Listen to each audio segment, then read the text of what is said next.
तो इस क्वेश्चन को देखते हैं। क्वेश्चन कल 20 अप्रैल 2022 का था। तो यहाँ पे क्या कह रहा है कि इन फ्लाइट ऑफ 600 किलोमीटर, एक 600 किलोमीटर की फ्लाइट में and aircraft was slowed down due to bad weather, किसी वजह से एयरक्राफ्ट जो ये है वो आपका स्लो हो गया।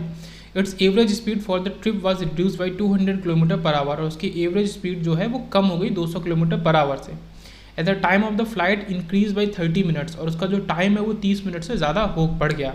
The duration of the flight is, actual में यहाँ पे वो नॉर्मल ड्यूरेशन पूछ रहा है, जिसको कि मैंने अज्यूम किया है कि let normal flight time is आपका टी, ओके, टी आवर्स, इतना आपका नॉर्मल टाइम लगा। और वो वही क्वेश्चन में पूछ रहा है कि इसका आंसर क्या होगा। ऑप्शंस थे आपके 1, 2, 3, 4 एंड 5 आवर्स, इनमें से कोई भी एक ऑप्शन जो आपके ऑप्शंस थे। ओके, तो यहाँ पे बात करते हैं कि एयरक्राफ्ट है, सबसे पहले हमें गिवन क्या है कि जो टोटल डिस्टेंस है, ये डेस्टिनेशन है उसकी, तो उसको डेस्टिनेशन तक पहुँचने के लिए 600 किलोमीटर पूरा डिस्टेंस ट्रेवल करना है।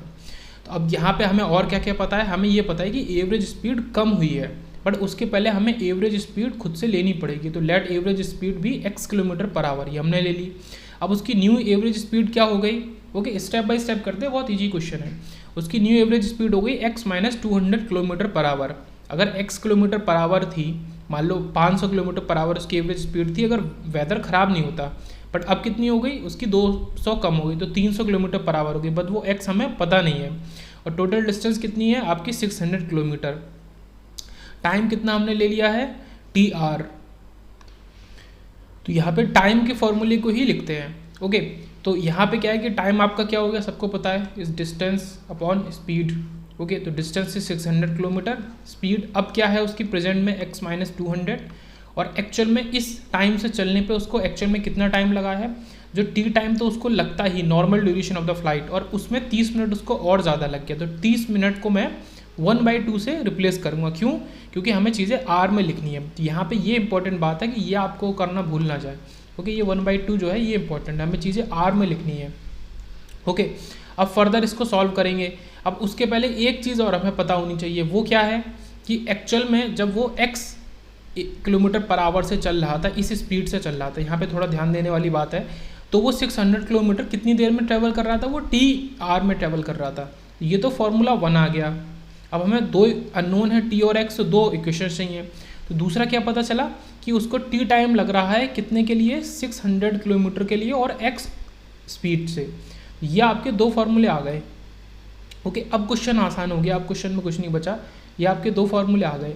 अब या तो आप यहाँ पे टी को रिप्लेस कर दो या एक्स को रिप्लेस कर दो। तो हमें यहाँ पे एक चीज़ और ध्यान देनी है, स्टार लगाऊंगा मैं, हमें रिप्लेस करना है एक्स को, क्योंकि हमें आंसर चाहिए टाइम का, ना कि स्पीड का। तो स्पीड को एलिमिनेट ही कर देते हैं। तो यहाँ से एक्स किसके इक्वल आ जाएगा आपका, 600/t। तो इसमें मैं इक्वेशन 1 में लिखता हूँ 600/600/t, एक्स की जगह ये आ गया minus 200, okay, is equal to T तो यहाँ पे है ही, और 1/2। अब इसको इधर सप्लाई कर देते हैं, तो ये हो गया 600 is equal to 600/t minus 200 इधर, और t प्लस 1/2 इधर। ओके, फर्दर इसको सॉल्व करते हैं, तो ये आपका 600 इज इक्वल टू, ये इसमें से t मल्टीप्लाई कर दो, तो ये आपका केवल बचेगा 600।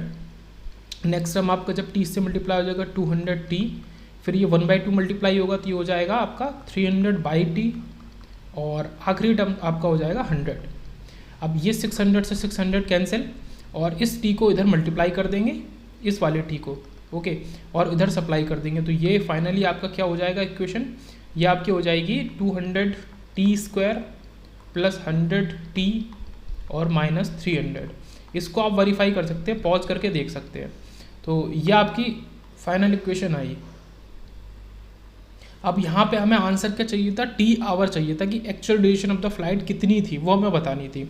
अब यहाँ पे 2 तरीके हैं, एक तो इस क्वाड्रेटिक इक्वेशन को सॉल्व करो, या आप आंसर्स से देख के मैच कर सकते हो। यहाँ पे केवल 1 इसको सेटिस्फाई करेगा, ओके, केवल 1 इसको सेटिस्फाई करेगा। आप इसमें 1 रखोगे तो 200 प्लस 100 और माइनस 300 इज इक्वल टू 0।